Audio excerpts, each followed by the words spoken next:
we started November swinging for the fences. Last month, October, I had dark arts at the Sidney and Berne Davis Art Center. I had to do live painting at the Sidney and Berne Davis Art Center for dark arts. So I used the projector to get my outline for Ripley and the power loader. I wanted to get past the muddy period of art because there's going to be a lot of people viewing it, and I know I get distracted. So I wanted to jumpstart. I wanted it to be recognizable at the event while I was painting it. You know, I don't want people trying to figure it out, you know. I'm putting on a show. And I was really pressed for time. A few days after dark arts, start work on other projects, and I'm feeling a little blue, feeling a little sad face, and I can't quite put my finger on why.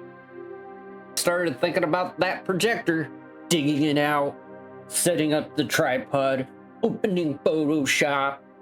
I had analysis paralysis. So I opted instead to brain rot Tik Tok in bed. Thoughts of shame and disappointment ran through my head about laying in bed, about projecting the dead, about how it takes me so long to block in shapes. Will I ever find my prolif? I tried to fall asleep. After about an hour of tossing and turning, I finally asked myself, okay, you're sad face because you cannot paint fast. You're not prolific. You do not have prolif. The question is, what are you going to do about it? A master's study. The thought hit my gut like a plate of mom's spaghetti. Mom's spaghetti. I got out of bed and opened up YouTube on the desktop. There waiting for me was a documentary of Frank Frezetta. Soul. I have no problem looking at anatomy for hours on end. I will look at anatomy all day. I had so much fun doing the first one, I wanted to do another, and then I was thinking 5 nights at Freddy's, 5 nights with Frezetta, we'll do 5. So I did 5 master studies. Now, when I was focused on digital art, I would do a couple master studies a year. It's a good way to test your ability and skills. But most of all, they're an effective learning tool. All the tutorials and all the classes in the world do not compare to sitting down and emulating a master.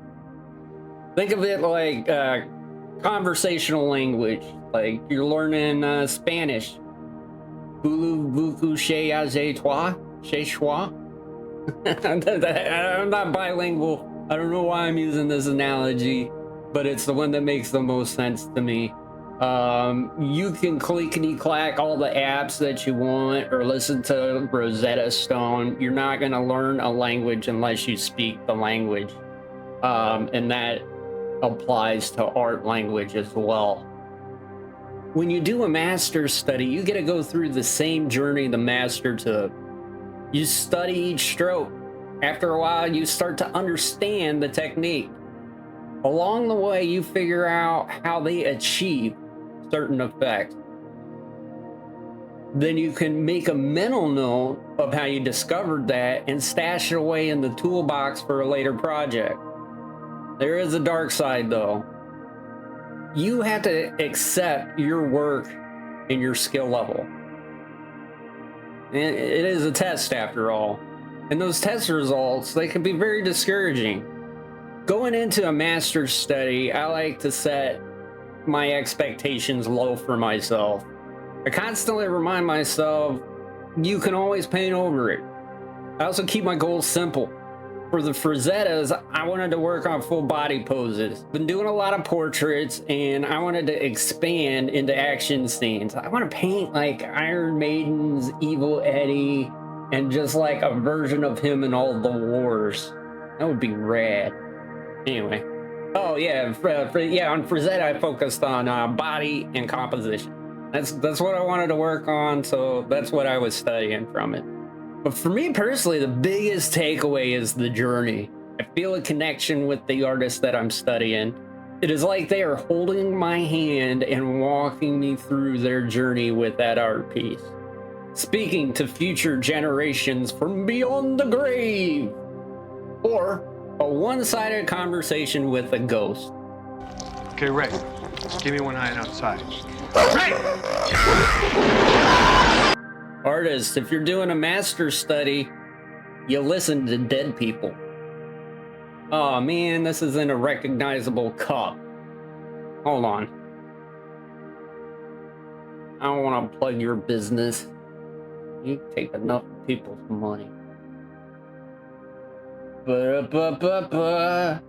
Daily dose of poison. What was I talking about? In a painting session, it dawned on me that I forgot all about the process. That's why I was getting depressed and all sad-faced. I love the process. I've been focusing more on the result, though, you know, that's important too. I was making cool paintings, but was starting to feel empty inside. I've been robbing myself of half of the journey. Using a projector or transferring an image takes away a lot of the magic. When you're blocking in shapes and the subject starts to become recognizable, that is the magical ingredient. The same magic of being a toddler with a box of crayons and a blank bedroom wall. Learning to paint is challenging, but totally worth it. If you're strong enough. But you really should fall in love with the process, though. And constantly remind yourself why you love the process. But that is a story for another time. I appreciate you guys. Click my junk below. Prints coming soon, but not a master's study. And don't forget to be the best you that you could be. Take it easy. Later. Now check this out.